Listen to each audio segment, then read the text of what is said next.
ভাৰতৰ বিত্তমন্ত্ৰী আৰু ভাৰতৰ প্ৰধানমন্ত্ৰী ৰূপে দেশখনক আগুৱাই লৈ যোৱা প্ৰধানমন্ত্ৰী মনমোহন সিঙৰ অৱদানক আজি আমি নতুন বছৰৰ দিনাখনে আকৌ এবাৰ সোঁৱৰণ কৰিছোঁ আৰু তেখেতৰ মৃত্যুত আমি গভীৰ শোক প্ৰকাশ কৰিছোঁ। শ্ৰদ্ধাৰ ৰাইজ, নতুন বছৰে নতুন সংকল্প আনে আৰু নতুন বছৰে মানুহক নতুন কাম কৰিবলৈ শক্তি যোগায়, শক্তি যোগান ধৰে। কাৰ্যভাৰ লোৱাৰ প্ৰথমৰ পৰা আমি এটা প্ৰচেষ্টা আৰম্ভ কৰিছিলোঁ যে বৰ্তমান জলবায়ু পৰিৱৰ্তনৰ যি ঋণাত্মক প্ৰভাৱ তাক দূৰ কৰিবৰ বাবে আমি অসম ৰাজ্যিক পৰিবহণ নিগম আৰু ৰাজ্যৰ পৰিবহণ বিভাগৰ জৰিয়তে নতুন ব্যৱস্থা হাতত লোৱা। এই ব্যৱস্থাৰ অংশ হিচাপে আমি পৰ্যায়ক্ৰমে গুৱাহাটীত ফসিল ফুয়েল অৰ্থাৎ ডিজেলৰ বাছসমূহৰ পৰিৱৰ্তন কৰি CNG আৰু ইলেক্ট্ৰিক বাছ সেৱা প্ৰৱৰ্তনৰ বাবে প্ৰচেষ্টা হাতত লৈছিলোঁ। ইয়াৰ ফলত আপোনালোকে দেখা পাইছে যে কেইদিনমান আগতে আমাৰ সমগ্ৰ দেশত প্ৰদূষণ আটাইতকৈ কম বুলি যি এক AQI এয়াৰ কোৱালিটি ইণ্ডেক্স দিল্লীত যেতিয়া বহুত বেছি বাঢ়িছিল, সেই সময়ত গুৱাহাটীক আটাইতকৈ কম প্ৰদূষিত চহৰ বুলি আমাৰ বিজ্ঞানীসকলে বা সমীক্ষাত প্ৰকাশ পাইছিলে। কিন্তু এই ক্ষেত্ৰত আমি কৰিবলগীয়া আৰু বহুত আছে। স্বচ্ছ সেউজ বহনক্ষম ভৱিষ্যতৰ বাবে আমি নিৰন্তৰ কাম কৰি যাব লাগিব। আজিৰ দিনটোত আমি সকলোৱে জানো যে গুৱাহাটীত ইয়াৰ পূৰ্বে 2021 চনৰ 20 আগষ্টত আমি লোৱা কেবিনেটৰ সিদ্ধান্ত অনুসৰি 100খন CNG বাছ আৰু 200খন ইলেক্ট্ৰিক বাছৰ সেৱা আমি ইতিপূৰ্বে আৰম্ভ কৰিছিলোঁ আৰু আজি এই 300 বাছ গুৱাহাটীত পৰিচালিত হোৱাৰ পিছৰ পৰা গুৱাহাটীত জলবায়ু বা পৰিৱৰ্তনৰ প্ৰভাৱ বহু গুণে কম হৈছে। আজিৰ দিনটো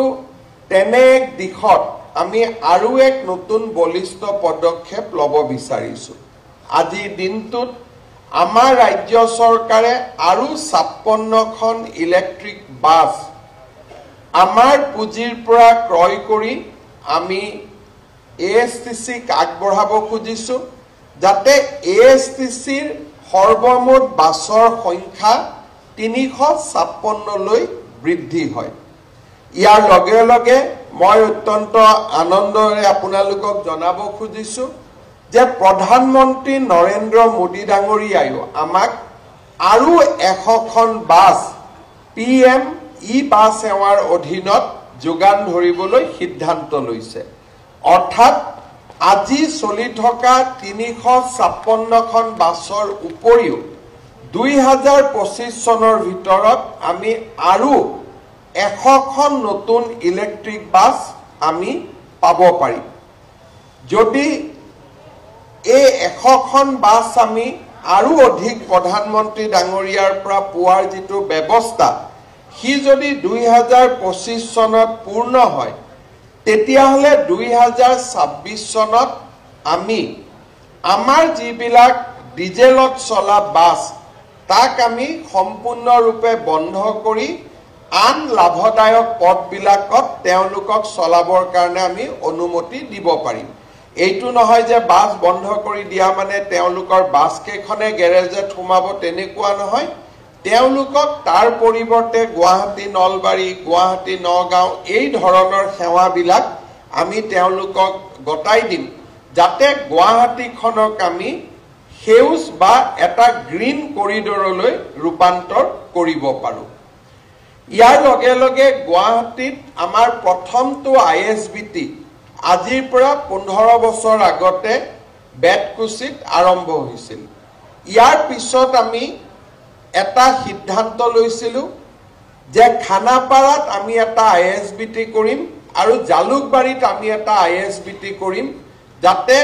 আমাৰ যাত্ৰীসকলে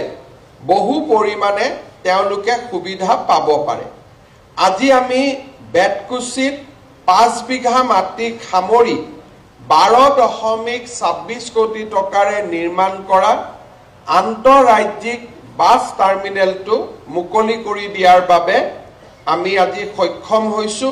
আৰু সকলোৱে এই কামৰ আজি আমি সাক্ষী হৈছো এই বাছ সেৱা বা এই আইএসবিটিয়ে বেতকুছি আইএসবিটিৰ পৰিপূৰক হিচাপে কাম কৰিব এই আইএসবিটিৰ 10খন বাছ ৰাখিব পাৰিব ইয়াতে ফুড কোৰ্ট বা মেডিকেল সুবিধা আদি থাকিব যাতে উজনি অসম লগতে বৰাক উপত্যকা মেঘালয় অৰুণাচল মণিপুৰ মিজোৰাম ত্ৰিপুৰালৈ যোৱা ৰাইজে আমাৰ এই আইএসবিটিৰ পৰা যথেষ্টখিনি সুবিধা লাভ কৰিব পাৰিব আমি ইয়াত এখন ইলেক্ট্ৰনিক বোৰ্ডো আৰম্ভ কৰিছো বেতকুছিৰ পৰা বাছ আৰম্ভ হোৱাৰ লগে লগে যাত্ৰীসকলে ইয়াতে নিজে তাক দেখা পাব পাৰিব আৰু যাত্ৰীসকল সাজু হ'ব পাৰিব বাছ অহাৰ লগে লগে তেওঁলোকে ইয়াতে উঠিব পাৰিব মই পৰিবহণ বিভাগক অনুৰোধ কৰিম যে আমাৰ হৰাইঘাট দলঙৰ তলত ৰেলৱেৰ পৰা আমি যি মাটি লৈছো কিবা এটা কোৰ্টত কেছ চলি আছে সেই কেছটো সোনকালে নিষ্পত্তি কৰাৰ ব্যৱস্থা কৰি জালুকবাৰীটো আইএসবিটি নিৰ্মাণৰ কাম আমি পূৰ্ণগতিত আগবাঢ়িব লাগে তেতিয়া হলে আমাৰ এটা আইএসবিটি জালুকবাৰীত হ'ব জুনে নামনি অসমলৈকে যোৱা ৰাইজক সহায় কৰিব আইএসবিটি বেতকুছি নাৰ্ভ চেণ্টাৰ বা কেন্দ্ৰীয় টাৰ্মিনেল হ'ব আৰু বেতকুছিয়ে আমাৰ পৰিপূৰক হিচাপে খানাপাৰাৰ টাৰ্মিনেলে আমাৰ উজনি অসমলৈ যোৱা ৰাইজক সহায় কৰিব আপোনালোক সকলোৱে জানে যে যোৱা 4টা বছৰত আমাৰ পৰিবহণ বিভাগত বহুবিলাক গুৰুত্বপূৰ্ণ কাম আমি কৰিবলৈ সক্ষম হৈছো আটাইতকৈ ডাঙৰ কথা হ'ল যে অটোমেশ্যন অৰ্থাৎ ডিজিটেল পদ্ধতিৰে যাত্ৰী সেৱা কৰাৰ দিশত বা পৰিবহণ বিভাগৰ সেৱা লাভ কৰিব খোজা ৰাইজক আমি সকাহ দিব পাৰিছো আৰু আজি দেশৰ ভিতৰতে ট্ৰান্সপোৰ্ট গোটেই ব্যৱস্থাটো ডিজিটেলাইজেশ্যন কৰাৰ ক্ষেত্ৰত আজি অসমে 1 নম্বৰ স্থান লাভ কৰিবলৈ সক্ষম হৈছে কেইদিনমান আগতে উত্তৰ প্ৰদেশৰ পৰিবহণ মন্ত্ৰীক মই লগ পাইছিলো তেখেতে মোক বাৰে বাৰে সুধিছিলে যে 56টাকৈ সেৱা আপোনালোকে কন্টেক্টলেছ কেনেকৈ কৰিব পাৰিছে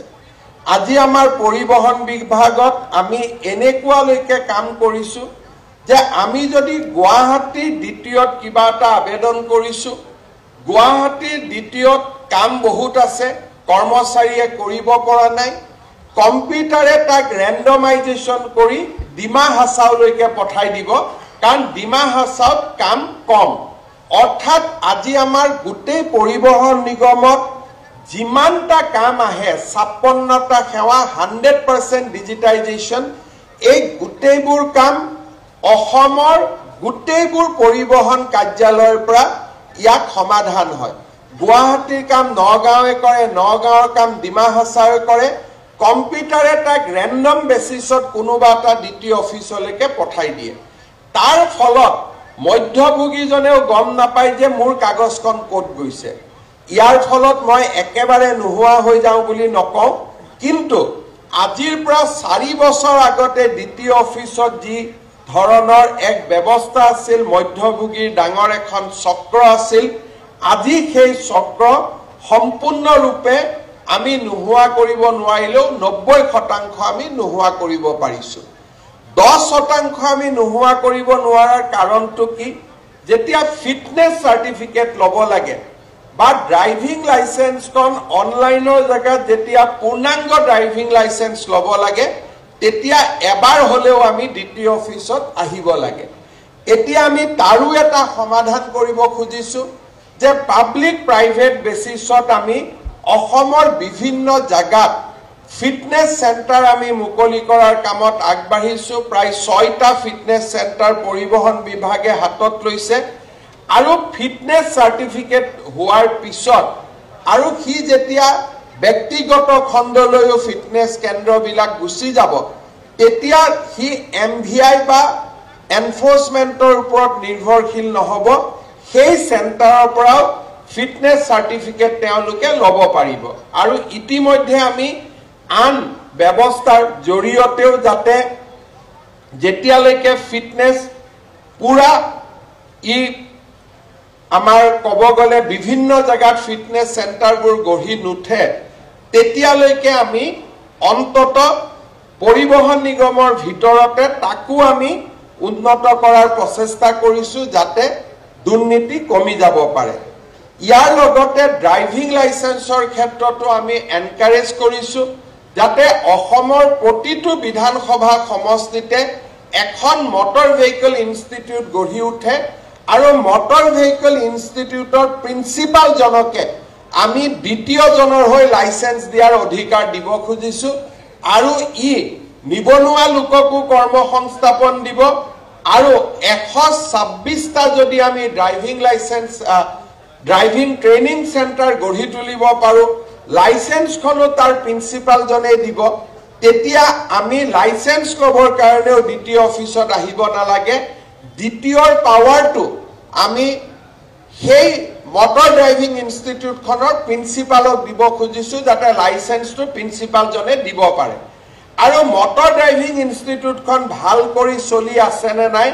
তাক চাবৰ কাৰণে পৰিবহন বিভাগক আমি এটা ৰেগুলেটৰ কৰিব খুজিছো যাতে মাজে মাজে তেওঁলোকে সমীক্ষা কৰিব আৰু কোনোবাই যদি ট্ৰায়েল নোহোৱাকৈ লাইসেন্স দিছে নিশিকোৱাকৈ লাইসেন্স দিছে সেই ইনষ্টিটিউটখনৰ লাইসেন্স তেওঁলোকে কেনসেল কৰিব পাৰিব এই দিশটো আজি আমি আগবাঢ়ি গৈছো যাৰ ফলত পৰিবহন নিগমৰ লগত জড়িত দুৰ্নীতি এক প্ৰকাৰ আমি আশা কৰিছো অহা এবছৰ বা 1.5 বছৰৰ ভিতৰত আমি সম্পূৰ্ণৰূপে নোহোৱা কৰিব পাৰিম আজি যোৱা কেইদিনমান আগতে লোকসভাত ভাৰত চৰকাৰে এটা ষ্টাৰ কুৱেশ্যনৰ প্ৰশ্নৰ উত্তৰ দিছিলে যে দেশত কোন ৰাজ্যত কিমান ইলেক্ট্ৰিক বাছ চলি আছে অসমক আমি বহুত ক্ষেত্ৰত আমি অসমৰ মানুহে অসমত আমাৰ গৌৰৱ কৰিবৰ কাৰণে আমি বেয়া পাওঁ যে কৰবাত কি জানি অসমৰ কথা কলে চৰকাৰখনে 2টা নম্বৰ পাই যায় সেই কাৰণে ভাল কাম হলেও অসমে ভাল কাম কৰা বুলি কব আমি বেয়া পাওঁ কাৰণ আমি বহুত ক্ষেত্ৰত চিন্তাধাৰা আমাৰ দলীয় চিন্তাৰে সমৃদ্ধি হৈ থাকে কিন্তু আজি আপোনালোকে চাব লোকসভাত ভাৰত চৰকাৰে উত্তৰ দিছে যে ইলেক্ট্ৰিক বাছ থকা ভাৰতৰ ৰাজ্যসমূহৰ ভিতৰত 6 নম্বৰত অসম আছে অৰ্থাৎ আজি গোটেই ভাৰতত যিমান ইলেক্ট্ৰিক বাছ দিল্লী মহাৰাষ্ট্ৰ কৰ্ণাটক গুজৰাট আৰু উত্তৰ প্ৰদেশৰ পিছত অসমৰ নম্বৰ লৈছে যে অসমত আটাইতকৈ বেছি ইলেক্ট্ৰিক বাছ আছে এতিয়া মানুহে ভাবিব নোৱাৰে যে বেংগলতকৈ আমাৰ বেছি ইলেক্ট্ৰিক বাছ আছে উৰিষ্যাতকৈ বেছি বাছ আছে উৰিষ্যা আৰু বেংগলত ভাবিলেও কোনেও ভাবিব নোৱাৰে যে তামিলনাডুতকৈ আমাৰ ইলেক্ট্ৰিক বাছ বেছি আছে তামিলনাডুত ইলেক্ট্ৰিক বাছ আজিৰ দিনত আছে 153খন আৰু অসমত ইলেক্ট্ৰিক বাছ আছে 271খন এতিয়া এই কথাটো আমাৰ পেপাৰে কোনেও নিলিখিব মিডিয়াই কোনেও নিলিখিব কিয় নিলিখিব লিখিলে কি জানি চৰকাৰখনৰ হিমন্ত বিশ্ব শৰ্মাৰ নম্বৰ 2টা বাঢ়ি যায় এটা আমি সদায় সংকল্প ল'ব লাগিব যে ৰাজ্যৰ গৌৰৱ অসমে ভাল কাম কৰিছে এই কথাটো কবৰ কাৰণে যদি আমি কৃপনালি কৰো তেতিয়ালে আমাৰ ৰাজ্যখন আগুৱাই না যাব ব্যক্তিটো আজি আছে কালি নাই আজি কোনোবা মুখ্যমন্ত্ৰী আছে পৰহি তেওঁ নাথাকিব কিন্তু অসমখন সদায় থাকিব আৰু আমি যেতিয়া অসমৰ একোজন ব্ৰেণ্ড এম্বেছাডৰ হম যে অসমীয়া এইটো কৰিছে অসমে এইটো কৰিছে তেতিয়া আমাৰ ৰাজ্যখনত বহু দূৰ আমি আগুৱাই লৈ যাব পাৰিম অলপ আগতে ৰঞ্জিত দাস ডাঙৰীয়াই মোক কৈ আছিলে যে যোৱা বছৰ অসমত ৭৫ লাখ টুৰিষ্ট আহিছে এতিয়া এই টুৰিষ্ট বিলাক হিমন্ত বিশ্ব শৰ্মাৰ ঘৰত অহা নাই। এই টুৰিষ্ট বিলাক আহি ক'ত আহিছে? আমাৰ নিবনুৱা যুৱক যুৱতীয়ে আৰম্ভ কৰা হোম ষ্টে, হোটেল, কোনোবা টুৰিষ্ট গাইড হৈছে। আপোনালোকে চিন্তা কৰক, মই যেতিয়া কৈ থাকো যে বন্ধ দিব নালাগে, ধৰ্ণা দিব নালাগে, টায়াৰ জ্বলাব নালাগে, তেতিয়া মানুহে ভাবে হিমন্ত বিশ্ব শৰ্মাই কিয় কৈ আছে। কিন্তু আজি অসমত যোৱা 3 বছৰত টায়াৰ জ্বলোৱা বন্ধ হোৱাৰ কাৰণে, আন্দোলন কৰা বন্ধ হোৱাৰ কাৰণে ৭৫ লাখ আজি পৰ্যটক অসমলৈ আহিব পাৰিছে। কিন্তু টায়াৰ নজ্বলালেও মোৰ কোনো অসুবিধা নহয়, মোৰ ঘৰটো পুলিচে আৱৰিয়ে ৰাখিব। টায়াৰটো জ্বলিব খানাপাৰাত, মোৰ ঘৰৰ সন্মুখত গৈতো টায়াৰটো নজ্বলায়। কিন্তু এই টায়াৰ জ্বলোৱা বাতৰিটোৱে কাক ক্ষতি কৰিব? এই টায়াৰ জ্বলোৱা বাতৰিটোৱে আমাৰ ডাঙৰ ডাঙৰ সংবাদ মাধ্যমৰ মালিকক ক্ষতি নকৰে। কাক ক্ষতি কৰিব? কাজিৰঙাৰ জীপ চাফাৰীজনক। কাক ক্ষতি কৰিব? মানসত সৰুকৈ নিৰ্মাণ কৰা হোম ষ্টেৰ গৰাকীজনক। কাক ক্ষতি কৰিব? গুৱাহাটীত নতুনকৈ বেংকৰ পৰা লোন লৈ স্থাপন কৰা সৰু হোটেলৰ মালিকজনক। এই যে কথাবিলাক আমি বিজ্ঞানসন্মতভাৱে বুজিব চেষ্টা নকৰো,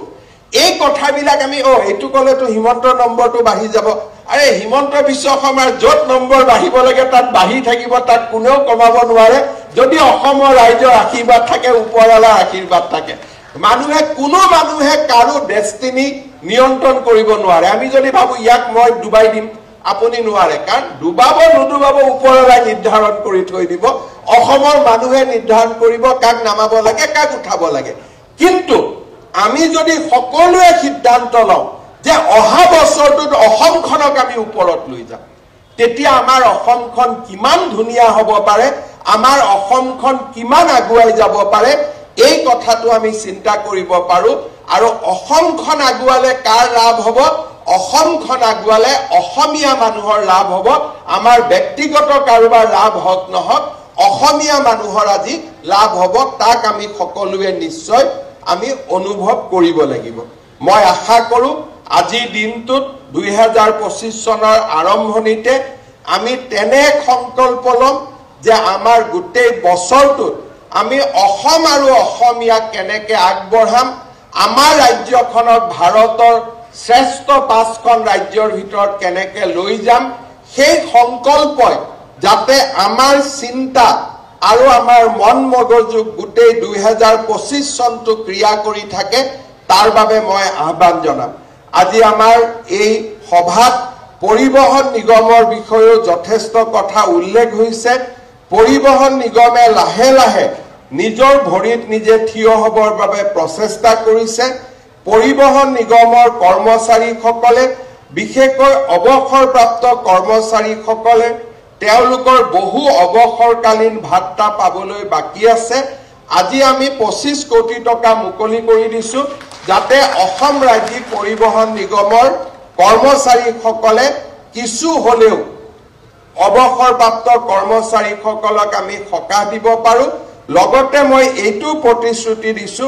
যে অহা বছৰ অসম চৰকাৰৰ বাজেটত ৰাজ্যিক পৰিবহণ কৰ্মচাৰীৰ অৱসৰকালীন ভাত্তা দিয়াৰ বাবে আৰু 50 কোটি টকাৰ আমি বাজেট আবণ্টন কৰি দিম, যাতে লাহে লাহে 2টা বা 3টা বছৰৰ ভিতৰত আমি পৰিবহণ নিগমৰ অৱসৰকালীন কৰ্মচাৰীসকলৰ সমস্যাসমূহ দূৰ কৰিব পাৰো। পুনৰ এবাৰ পৰিবহণ মন্ত্ৰী যোগেন মহান ডাঙৰীয়া এই আঁচনিটো ISBT হাতত লোৱাৰ সময়ত পৰিবহণ মন্ত্ৰী চন্দ্ৰমোহন পাটোৱাৰী ডাঙৰীয়াৰ দায়িত্ব আছিল।